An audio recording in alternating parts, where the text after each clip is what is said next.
Kemudian yang kedua adalah menghadirkan di dalam qalbu kita perkara-perkara yang agung. Seperti Nabi Muhammad SAW.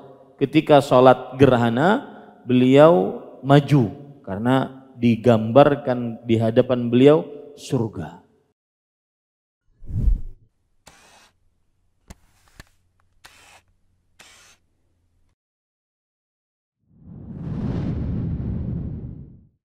Assalamualaikum warahmatullahi wabarakatuh. Bismillahirrahmanirrahim. Alhamdulillahi rabbil alamin. Wa sallallahu wasallam wa baraka ala abdihi wa rasulihi nabiyina Muhammad wa ala alihi wa ashabihi ajma'in. Amma ba'd. Alhamdulillah, kita bersyukur pada Allah Subhanahu wa taala pada hari ini, hari Selasa malam 14 Rabiul Awal 1444 Hijriah, kita dimudahkan oleh Allah Subhanahu wa taala untuk duduk bersama di Masjid Al-Faruq, Kabupaten Banjar, Kalimantan Selatan, dalam sebuah kajian rutin setiap Selasa malam. Salawat dan salam semoga selalu Allah berikan kepada Nabi kita Muhammad sallallahu alaihi wa ala alihi wasallam, pada keluarga beliau, para sahabat, serta orang-orang yang mengikuti beliau sampai hari kiamat kelak. Dengan nama-nama Allah yang husna dan sifat-sifatnya yang ulia, kita berdoa, Allahumma inna nas'aluka ilman nafi'an wa rizqan tayyiban wa amalan mutaqabbala. Allahumma amin. Ahibati fillah, afanillah wa iyyakum, jamaah Masjid Al-Faruq yang saya cintai karena Allah. Semoga Allah Subhanahu wa taala selalu memberikan afiat kepada kita di dunia dan di akhirat. Sebagaimana yang sudah kita ketahui bahwa malam ini insyaallah ta'ala akan terjadi gerhana bulan total. Maka saya berharap jika sudah ada yang dilihat dari gerhana, maka kita akan mengerjakan sholat gerhana tersebut. Dan oleh karena itu, sebagai ilmu bagi kita, kalau tidak saya lihat bahwa gerhananya antara jam 18 WITA, jam 18 WITA sampai jam 20-an, begitu ya. Nah, oleh karena itu kita sebagai ilmu pada kesempatan kali ini, kita akan membicarakan tentang sholat gerhana. Dan ini berkaitan juga dengan fikih. Jadi pelajaran Umdatul Ahkam kita pending dulu untuk mengerjakan, untuk mengilmui tentang sholat gerhana. Dan tema yang kita angkat pada kesempatan kali ini adalah gerhana dan hukum serta hikmah dari agama Islam. Gerhana, hukum serta hikmah dari ajaran Islam. Gerhana, hukum serta hikmah dari ajaran Islam. Taib. Adapun gerhana, kalau kita perhatikan, pengertian dari gerhana adalah bulan atau matahari gelap sebagian atau seluruhnya dilihat dari bumi. Bulan atau matahari gelap sebagian atau seluruhnya dilihat dari bumi, atau yang disebut dengan eklips. Ada dua gerhana, gerhana bulan, yaitu cahaya bulan tidak sampai ke bumi karena titik pusat geometri bulan, bumi dan matahari terletak satu garis dan bumi berada di tengahnya. Jadi kalau gerhana bulan seperti sekarang ini, bumi berada di tengah matahari dan bulan. Bumi berada di tengah. Dia sejajar dengan matahari dan bulan. Adapun kalau gerhana matahari, yaitu saat bulan terletak di tengah-tengah jarak antara bumi dan matahari, sehingga bayangan bulan jatuh ke permukaan bumi. Jadi kalau gerhana matahari, maka bulannya yang di tengah-tengah. Bulannya yang tengah-tengah antara matahari dan bumi, antara matahari dan kita. Taib, itu pengertian gerhana, baik itu gerhana matahari ataupun gerhana bulan. Poin yang kedua yang ingin kita bahas adalah tentang gerhana, yaitu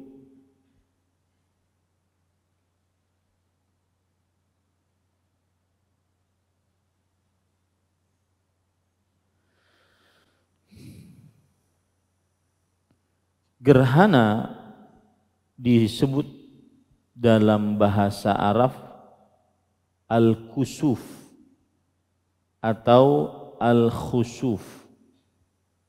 Al-kusuf atau al-khusuf. Pakai ka atau pakai kaf atau pakai kha. Al-kusuf atau al-khusuf. Gerhana ini adalah tanda dari tanda-tanda kuasa Allah Subhanahu wa taala. Dan hikmahnya adalah untuk memberi peringatan kepada manusia agar manusia takut kepada Allah. Untuk memberi peringatan kepada manusia agar manusia takut kepada Allah Subhanahu wa taala. Rasul sallallahu alaihi wasallam bersabda dalam hadis riwayat Bukhari dari Abdullah bin Umar radhiyallahu anhuma, "Inna syamsa wal qamara la yakhsifani li mauti ahad wala li hayati, walakinnahuma ayatani min ayatillah. Fa idza ra'aitumuhuma fasallu." Yang artinya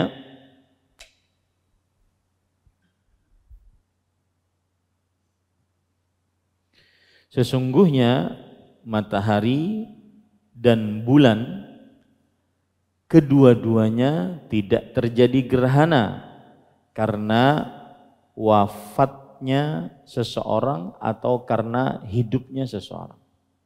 Akan tetapi kedua-duanya adalah dua tanda dari tanda-tanda Allah, tanda-tanda kekuasaan Allah. Maka jika kalian melihat keduanya, maka sholatlah kalian seluruhnya. Lihat di situ ada perintah, sholatlah kalian seluruhnya.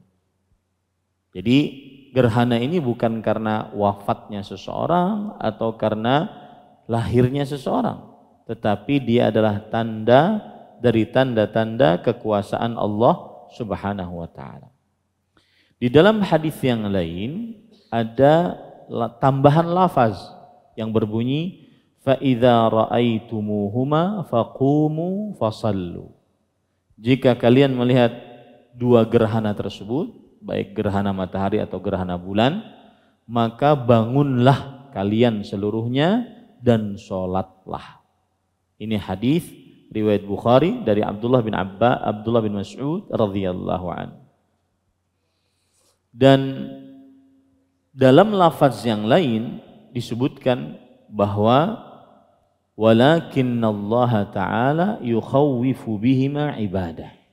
Sesungguhnya matahari dan bulan adalah dua tanda dari tanda-tanda kekuasaan Allah. Kedua-duanya tidak terjadi gerhana karena kematian seseorang.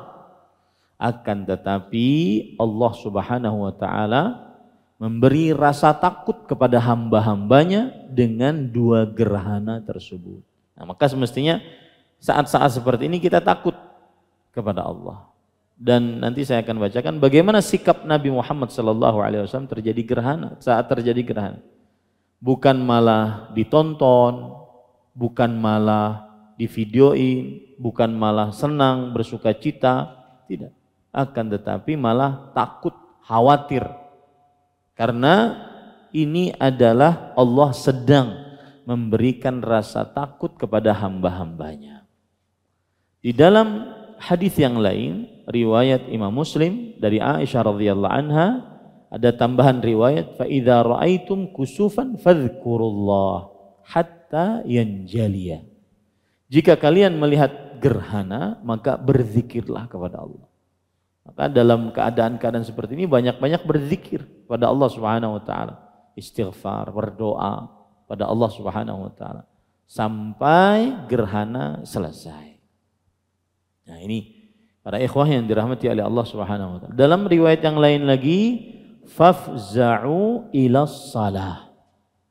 Artinya bersegeralah kalian untuk mengerjakan sholat dengan rasa takut. Karena Allah berfirman di dalam surat Al-Maidah, Al-Isra ayat 59. Wa ma nursilu bil ayati illa takhwifa. Tidaklah kita utus tanda-tanda kekuasaan tersebut seperti gerhana kecuali untuk memberi rasa takut kepada hamba-hamba Allah. Jadi semestinya saat-saat seperti ini adalah kita memiliki rasa takut kepada Allah. Ini poin yang kedua. Poin yang pertama tadi pengertian gerhana, poin yang kedua bahwa gerhana bulan atau gerhana matahari adalah tanda dari tanda-tanda kekuasaan Allah. Dan fungsinya adalah untuk memberi rasa takut kepada hamba Allah. Karena mungkin saja ini adalah tanda awal terjadinya hari kiamat kubra. Dan itu tidak jauh. Nanti saya akan bacakan perkataan para ulama. Mungkin saja ini adalah tanda awal dari hari kiamat kubra. Dan itu kemungkinan tidak jauh. Itu kemungkinan tidak jauh. Kemudian dari hadis-hadis tadi kita ambil pelajaran bahwa kalau ada gerhana baik bulan atau matahari, maka segera sholat, banyak berzikir, ya, segera sholat, banyak berzikir kepada Allah Subhanahu wa taala. Taib, para ikhwah yang dirahmati oleh Allah Subhanahu wa taala, lihat sekarang perkataan Syekhul Islam Ibnu Taimiyah, ulama Islam abad ke-8 Hijriah. Beliau mengatakan, anna Nabiy sallallahu alaihi wasallam bayyana anna kusuf asy-syamsi wal qamar sababun linuzuli adzabin binnas. Nabi Muhammad sallallahu alaihi wasallam menjelaskan bahwa gerhana matahari dan bulan adalah sebab diturunkannya siksa untuk manusia. Lihat ini. Ini penjelasan dari Syekhul Islam Ibnu Taimiyah rahimahullahu taala. Dan itu juga disetujui oleh Al-Hafidh Ibnu Hajar Al-Asqalani rahimahullah. Bahwasanya beliau menjelaskan keadaan Nabi Muhammad sallallahu alaihi wasallam ketika dalam keadaan gerhana. Beliau berkata, lihat, perhatikan. Fala'allahu sallallahu alaihi wasallam khasyiya an yakuna al-kusufu muqaddimatan li ba'dil asyrat. Mungkin Nabi Muhammad sallallahu alaihi wasallam khawatir gerhana adalah pendahuluan untuk tanda-tanda hari kiamat. Katulu'i syamsi min maghribiha, seperti matahari akan terbit dari baratnya. Wala yastahil an yatakhallala baina at-tulu' wa at-tulu' al-madhkur asya'a mimma dzukir. Dan ini tidak mustahil bisa terjadi. Ini penjelasan dari Al-Hafidh Ibnu Hajar yang bermadzhab Syafi'i, ulama Islam abad ke-10 Hijriah. Ya. Dan harus kita pahami kata beliau bahwa hari kiamat itu datangnya tiba-tiba. Ya, tiba-tiba. Seperti dalam ayat surat An-Nahl ayat 77, "Wa ma amrus sa'ah illa kalamhil basar aw huwa aqrab." Dan tidaklah kejadian hari kiamat kecuali seperti kedipan mata. Mata berkedip langsung terjadi. Atau lebih cepat dari kedipan mata. Nah ini, makanya hati-hati para ikhwan yang dirahmati oleh Allah Subhanahu wa taala. Dan kebiasaan Nabi Muhammad sallallahu alaihi wasallam jika terjadi hal-hal yang besar seperti banyak guntur, angin kencang, hujan lebat, beliau itu wajahnya berubah. Nabi Muhammad sallallahu alaihi wasallam khawatir itu adalah tanda dari tanda-tanda kiamat. Ya, seperti misalkan dalam hadis dari Aisyah radhiyallahu anha yang disebutkan dalam hadis riwayat Bukhari, kana Rasul sallallahu alaihi wasallam idza kana yaumur rih wal ghaim urifa dzalika fi juhjih. Jika ada hari itu angin kencang, mendung, sangat gelap, maka diketahui dari wajah beliau rasa khawatir. Aqbal wa adbar, beliau mondar mandir. Fa idza mutirat surra bih wa dhahaba anhu dzalik. Kalau sudah turun hujan, senang beliau. Kemudian hilang rasa khawatir tadi. Lalu Aisyah radhiyallahu anha bertanya, "Apa sebabnya engkau demikian?" "Inni khasyitu an yakuna adzaban sullita ala ummati." Aku khawatir keadaan tadi menjadi siksa yang Allah timpakan untuk umatku. Nah, ini sunnah Nabi Muhammad sallallahu alaihi wasallam yang patut kita perhatikan. Taib, itu adalah tentang gerhana. Jadi gerhana bukan karena kematian seseorang, bukan karena kelahiran seseorang, tetapi gerhana adalah Allah ingin memperlihatkan kepada kita tanda dari tanda-tanda kuasa Allah. Tujuannya adalah untuk memberikan rasa takut kepada hambanya agar mereka bertobat kepada Allah Subhanahu wa taala. Baik. Apa hukum sholat gerhana? Terjadi ikhtilaf di antara para ulama tentang hukum sholat gerhana. Dia mengatakan sunnah. Bahkan Imam Nawawi mengatakan ijma' bahwa dia hukumnya sunnah, tidak wajib. Beliau berkata ajma'al ulama ala annahu sunnah, ala annaha sunnah. Para ulama berijma' bahwa sholat gerhana hukumnya sunnah, tidak wajib. Ada yang Imam Ibnu Qudamah dari mazhab Hambali, kalau Imam Nawawi tadi dari mazhab Syafi'i. Imam Ibnu Qudamah dari mazhab Hambali berkata, "Salatul kusufi sunnatun muakkadah, li'anna Nabiy sallallahu alaihi wasallam fa'alaha wa amara biha." Salat gerhana hukumnya sunnah muakkadah. Kenapa sunnah muakkadah? Sunnah itu artinya perintah yang tidak ditekankan. Muakkadah artinya tidak ditinggalkan oleh Nabi Muhammad sallallahu alaihi wasallam. Karena beliau mengerjakannya dan memerintahkannya. Ya, mengerjakannya dan memerintahkan. Jadi jumhur ulama, mayoritas para ulama fikih mengatakan sunnah muakkadah. Hanya sebagian ulama seperti Imam Malik, kemudian juga Imam Abu Hanifah, ada riwayat dari beliau yang mengatakan hukumnya wajib. Karena memang ada perintah. Dan saya sering ucapkan sebuah kaidah, al-aslu fil amri wujub. Asal hukum perintah menunjukkan kepada kewajiban. Nah. Kemudian para ikhwan yang dirahmati oleh Allah Subhanahu wa taala, lalu ketika dalam keadaan gerhana, baik bulan atau matahari, adab-adab apa yang harus kita lakukan dalam keadaan gerhana? Mohon dibangunkan. Kasihan beliau hadir tetapi tidak mendengar. Baik. Adab-adab apa yang kita harus lakukan saat terjadi gerhana? Yang pertama tadi, memiliki rasa takut, khawatir. Takut dan khawatir akan siksa Allah. Jadi keadaan-keadaan seperti ini kita takut, khawatir terhadap siksa Allah Subhanahu wa ta'ala. Kemudian yang kedua adalah menghadirkan di dalam qalbu kita perkara-perkara yang agung. Seperti Nabi Muhammad SAW.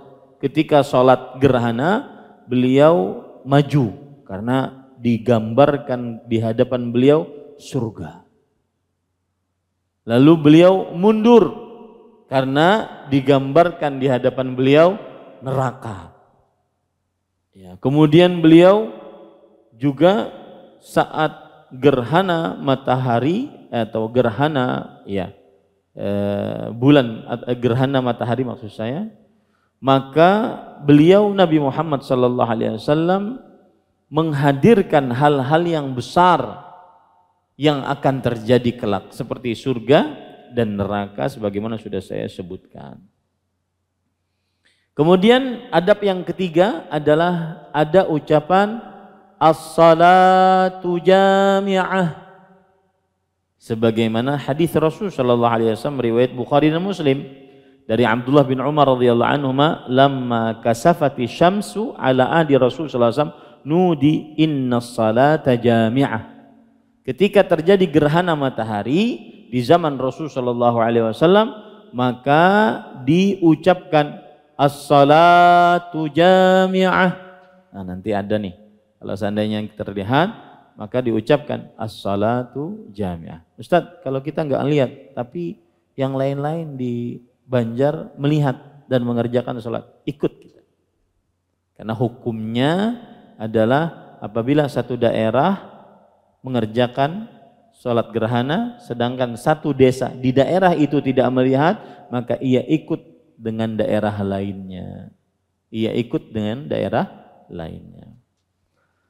Kemudian yang keempat, tidak ada azan dan iqamah untuk sholat gerhana. Ya, tidak ada azan dan iqamah. Dan ini para ikhwah disepakati oleh para imam yang empat. Sebagaimana perkataan Al-Hafidh Ibnu Hajar, beliau menukilkan dari Imam Ibnu Daqiq al-Id yang bermazhab Syafi'i, wa qad ittafaqu ala annahu la yu'adzan laha wa la yuqam. Bahwa para ulama bersepakat tidak ada azan dan tidak ada iqamah untuk sholat gerhana. Yang kelima, saat mengerjakan sholat gerhana maka imam mengerjakannya dengan suara yang keras. Imam mengerjakannya dengan suara yang keras sebagaimana hadis riwayat Bukhari dan Muslim dari Aisyah radhiyallahu anha, beliau bercerita, jaharan Nabi sallallahu alaihi wasallam fi salatil kusuf bi qiraatih. Nabi Muhammad sallallahu alaihi wasallam menjaharkan, mengeraskan bacaan saat sholat gerhana. Ini subhanallah, ini kecerdasan Aisyah ya radhiyallahu anha. Padahal umur beliau waktu itu baru belasan. Nabi Muhammad SAW wafat umur 18 tahun Aisyah. Kecerdasan Aisyah menceritakan ini. Tidak mudah menceritakan ini. Coba kalau beliau tidak ceritakan, tidak tahu kita bagaimana tata cara sholat gerhana. Keraskah, tidak keraskah. Tapi beliau ceritakan. Beliau mengeraskan bacaan salat sholat gerhana. Yang keenam, sholat gerhana dikerjakan berjamaah di masjid lebih utama. Kenapa? Karena Nabi Muhammad sallallahu alaihi wasallam kharaja Rasulullah SAW ila masjid faqama wa kabbar wa saffan nas wara'ah. Ketika terjadi gerhana, beliau pergi ke masjid, lalu beliau berdiri di tempat imam, lalu bertakbir dan orang-orang sholat di belakang beliau. Ya. Boleh sholat sendirian di rumah, sholat gerhana, tetapi lebih utama di masjid. Kemudian yang ketujuh, wanita sholatnya di belakang laki-laki saat sholat gerhana, ya, saat sholat gerhana. Kemudian dan ini berdasarkan cerita dari Aisyah radhiyallahu anha bahwasanya Aisyah dan Asma radhiyallahu anhuma salat kedua-duanya bersama Rasul sallallahu alaihi wasallam salat gerhana dan mereka berdua di belakang bersama Rasulullah sallallahu alaihi wasallam saat terjadi salat gerhana. Makanya Imam Bukhari rahimahullahu taala berkata, babu salatin nisa ma'ar rijal fil kusuf. Bab tentang salatnya perempuan bersama laki-laki pada salat gerhana, yaitu di belakang perempuan, di belakang laki-laki. Nah, Imam Nawawi yang bermadzhab Syafi'i berkata di dalam kitab beliau Al-Majmu' dalam kitab beliau Al-Minhaj, fihi istihbabus salati al-kusuf lin-nisa wa fihi huduruhunna wara'ar rijal. Di dalam hadis tadi terdapat anjuran untuk para wanita menghadiri salat gerhana dan kehadiran mereka di belakang para lelaki. Itu yang ketujuh. Yang kedelapan, salat gerhana dilakukan meskipun saat safar. Yang kesembilan, salat gerhana dilakukan dengan cara yang panjang bacaannya, tapi sesuai dengan makmum yang di belakang. Kalau makmum yang di belakang tuha-tuha, kemudian mungkin ada anak-anak kecil, maka diperhatikan. Tetapi asal hukumnya salatnya panjang. Rakaat pertama beliau membaca surat Al-Baqarah 2 juz 4 lembar. Itu 1,5 jam finanya. Itu baru rakaat pertama, bacaan pada rakaat pertama. Kemudian bacaan kedua pada rakaat pertama, masih rakaat pertama surat Ali Imran. Makanya salatnya panjang, ya, salatnya panjang. Nah, kemudian nanti kita akan belajar bagaimana sifat salat. Taib, saya akan bacakan sifat salat dari salat gerhana. Yaitu Asma radhiyallahu anha bercerita, atala Rasulullah SAW al-qiyam jiddan. Nabi Muhammad SAW ketika salat gerhana sangat memanjangkan bacaan saat berdiri pada sholat gerhana, sangat memanjangkan bacaan, ya, saat berdiri pada sholat gerhana. Jadi nanti kalau imam sholatnya agak panjang, baca selembar 2 lembar, ya, jangan malawas imam ini lapar sudah aku. Ya itulah sunnahnya seperti itu, sunnah Nabi Muhammad SAW seperti itu. Taib, saya bacakan bagaimana tata cara sholatnya. Nabi Muhammad sallallahu alaihi wasallam anna Nabi sallallahu alaihi wasallam shalla faqama qiyaman tawilan fil qiyamil awal, bahwa beliau salat dan berdiri dengan berdiri yang panjang pada berdiri yang pertama. Beliau membaca surat Al-Baqarah, kemudian ruku, setelah Al-Fatihah baru baca surah Al-Baqarah, baru ruku. Kemudian setelah itu bangun lagi, sami Allah liman hamidah, Rabbana walakal hamdu. Kemudian baca Al-Fatihah lagi. Kemudian baca surat lagi. Tetapi suratnya lebih pendek daripada bacaan yang pertama. Baru setelah itu ruku, baru i'tidal, sami Allah liman hamidah, baru sujud. Rakaat kedua juga begitu. Jadi 1 rakaat itu berapa kali ruku? 2 ruku.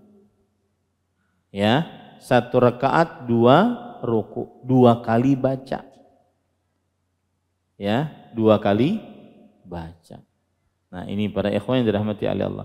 Berarti kalau 2 rakaat 4 kali baca, 4 kali ruku. Ya, seperti itu.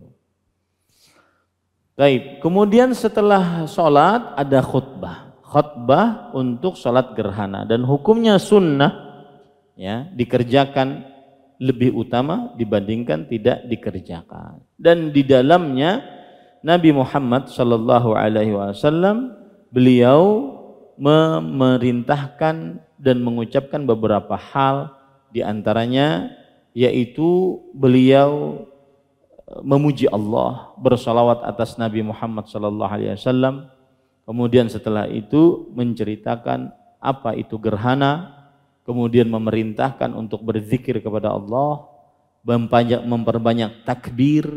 Ini amalan saat gerhana, Allahu Akbar, Allahu Akbar, Allahu Akbar. Memperbanyak sedekah, memperbanyak istighfar, memperbanyak doa. Itu perintah-perintah Rasul sallallahu alaihi wasallam saat khutbah salat gerhana. Kemudian beliau juga memperingatkan tentang dosa-dosa besar seperti berzina, larangan berzina, memperingatkan siksa neraka. Kemudian beliau juga memperingatkan para perempuan, ya, agar berterima kasih kepada suami, tidak kufur terhadap kebaikan suami. Beliau juga memperingatkan keras tentang mencuri. Beliau juga memperingatkan tentang seorang perempuan disiksa di neraka gara-gara tidak memelihara kucing dengan sebenar-benarnya.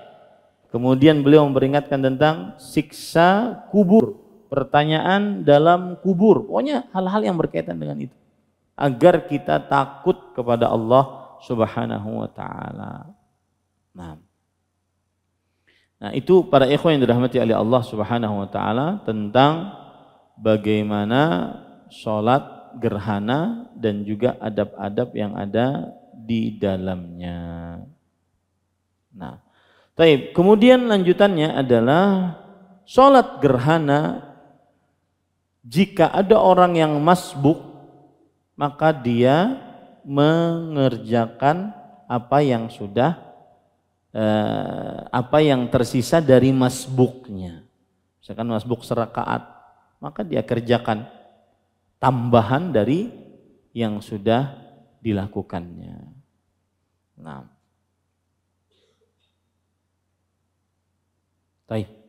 itu kira-kira yang bisa saya sampaikan. Gimana? Ada tanda-tanda atau tidak?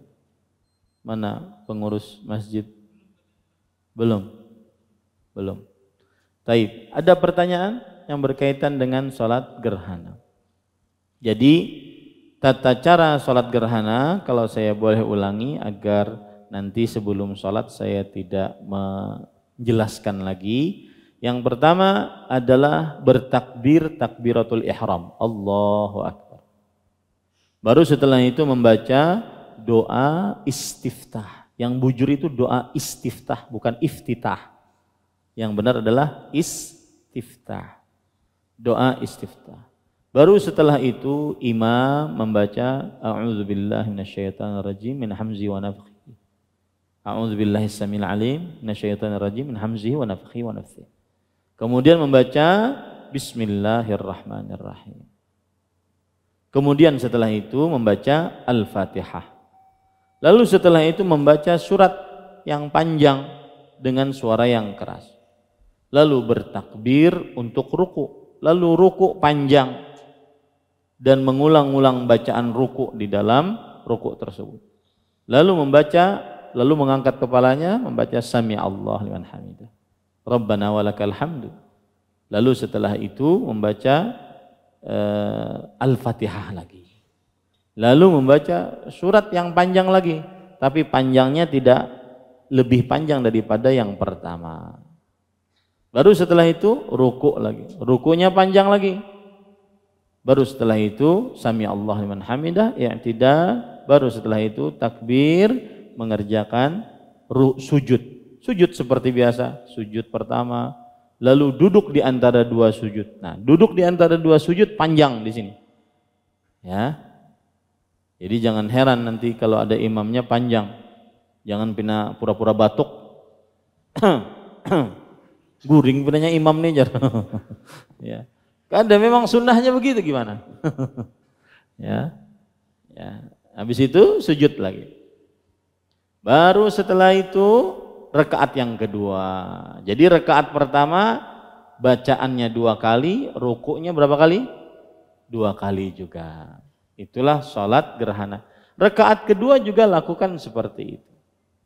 Ya, rakaat kedua juga melakukan seperti itu.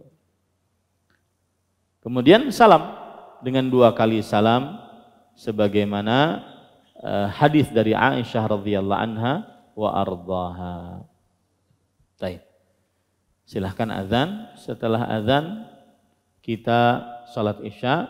Setelah salat Isya baru kita salat gerhana. Baru setelah itu khutbah. Setujukah? Baik ya. Ini yang bisa disampaikan. Wassallallahu nabiyana Muhammad walhamdulillahirabbil alamin. Subhanakallahumma bihamdik asyhadu an la ilaha illa anta astaghfiruka wa atubu ilaik. Wassalamualaikum warahmatullahi wabarakatuh. Terima kasih. Jazakumullah khairan wa barakallahu fikum.